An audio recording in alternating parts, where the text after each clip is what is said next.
Hello, today we are going to be reading pages 8 through 11 in our Rats Around Us book. So that means we're going to be reading about rat history and family tree. If you're looking for page numbers on the books, you will find them either on the bottom right-hand corner or else on the bottom left-hand corner. So you're looking for page 8 on the left-hand corner, and it looks like this. Okay, as I read today, I would like you to imagine that you are an architect. So think about what you would do to make sure that the building that you create is rat-proof. So an architect is a person that designs buildings. They make the blueprints for buildings so somebody else can build them. So you're going to be thinking about how you might come up with a plan for a building so that it will be rat-proof. All right, let's go ahead and get started. So our chapter is rat history, or you might call that our topic. It says rats started scurrying around about 65 million years ago as the dinosaurs began to die out. Over time, they grew smaller and adapted to virtually every environment, eventually attaching themselves to humans about 10,000 years ago. Since then, rats have become one of the most successful mammals on the planet. The first rats. Rats belong to a family of animals called Muridae. Millions of years ago, Muridae animals burrowed through the landscape of present-day Pakistan and Afghanistan.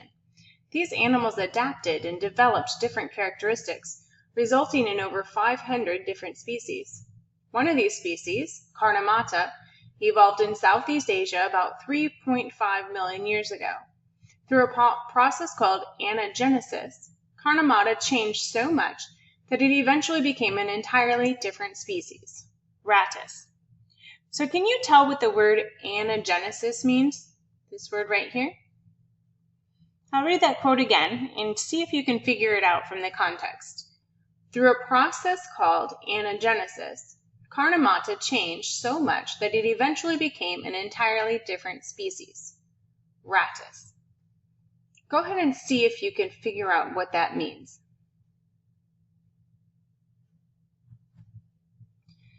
Okay, I wasn't really sure what it meant at first either, so I looked it up. It's one of those words that's not bolded in dark black, so I knew it wasn't in the glossary. But when I looked it up, it said anagenesis means the very slow and gradual creation of a brand new species. So that kind of matches our sentence here, talking about how it eventually became an entirely different species. Did you get yours right? Good. All right, let's take a look at the next part called ratus. So we're going to learn a little bit more about this species. It says the first rats lived without the help of humans. They dug homes into riverbanks, swam through swamps, and fished in rivers. On the Indian subcontinent, a region that includes present-day Pakistan, India, Bangladesh, Nepal, Tibet, and Bhutan, these rats grew larger, darker, and developed long, naked tails to help them climb through thick forest. They reproduced quickly and in great numbers and lived in groups known as colonies. This ratus species is more commonly known today as the black ship or roof rat. We go down one more page to talk about cool climate rats. Cool climate rats. Ratus did not stay put. They spread north, arriving in the cooler climate of northeastern China and as far north as present-day Siberia. These rats grew bigger, furrier, and stronger. Only slightly longer, but twice the weight. The species is now known as Ratus norviga. Okay, guys, you can help me with that one. Ratus norvigicus, or the Norway rat. Other common names for this species are the brown, dwarf, and sewer rat. The name of this species is a little confusing because these rats are rarely brown, but tawny, gray, creamy, white, black, blonde, albino, and ginger in color. So that is kind of interesting. They name it a brown rat, but it appears that not very many of them are actually brown. So here's an example of a Norway rat here. So they're telling us that it is a European species. Hitching a ride. Rats soon learn the advantages of living with humans. Not only did humans supply rats with an endless supply of food waste, they also provided shelter. Rats tunneled under human dwellings and set up camp.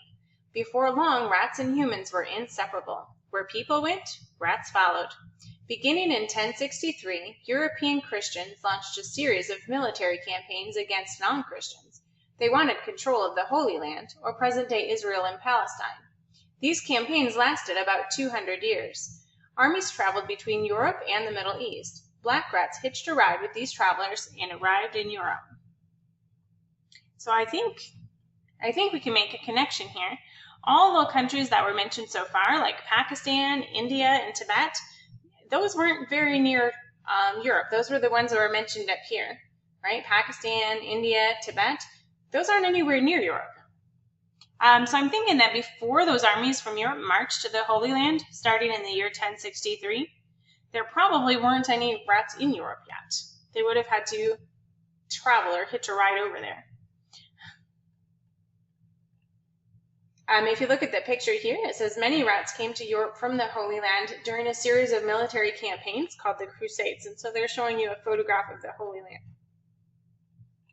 All right, so on the backs of traders, rats really started getting around when trade opened up between Asia and Europe. Ooh, does that sound familiar? Think social studies?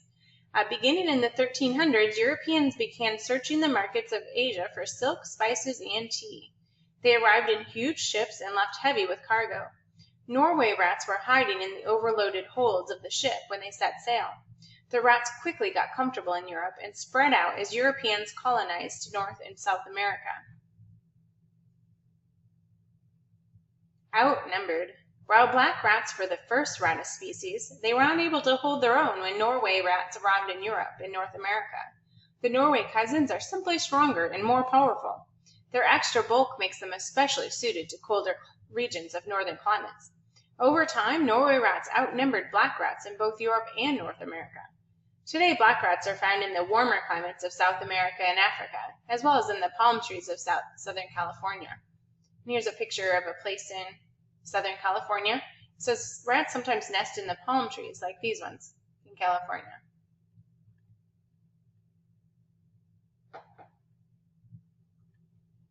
Okay, we're learning just a little bit more. Black Death.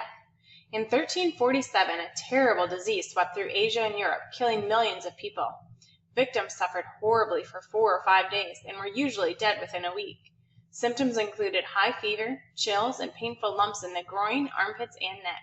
These lumps, called buboes, filled with blood, eventually turning black as the victim died. This disease became known as the bubonic plague, or the Black Death. Ooh, that sounds awful, doesn't it? Fear and panic. No one understood the disease at the time. They only knew that plague victims suffered terribly before finally dying. It was not until 1894 that scientists finally knew where to cast the blame. Fleas. The rat flea, Xenocilla chiapis, which clings to a rat's fur, feeds on an infected rat and picks up the plague bacteria. Yersinia pestis. The bacteria are transferred to human victims when the fleas dine on human blood, their second favorite meal. So we can see over here a whole bunch of rats, and it almost looks like they have a little rat leader here, doesn't it? It says fleas carried by rats spread the Yersinia pestis bacteria, which caused the bubonic plague. Millions of people died from the plague. Fear and panic. No one understood the disease at the time. They only knew that plague victims suffered terribly before finally dying. It was not until 1894 that scientists finally knew. Let's check out the Crawley fact. Rat baiting. In the late 1800s, rats were used for sport in Europe and the United States. Rat baiting involved throwing rats to their doom by the hundreds. Pits, usually in the cellars of taverns, were dug and lined with tin to make it impossible for the rats to claw their way out. Sackfuls of rats were then added to the pits, and dogs were allowed to chase and kill them. Spectators watched and egged the dogs on. They took bets on how many rats each dog could kill.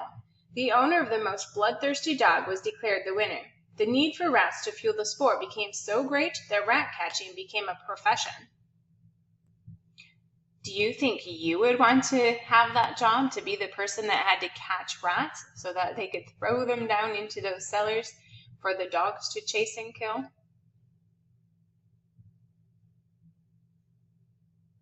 Okay, now that you're finished looking at the story, what you'll need to do is go into the homework, into the assignments.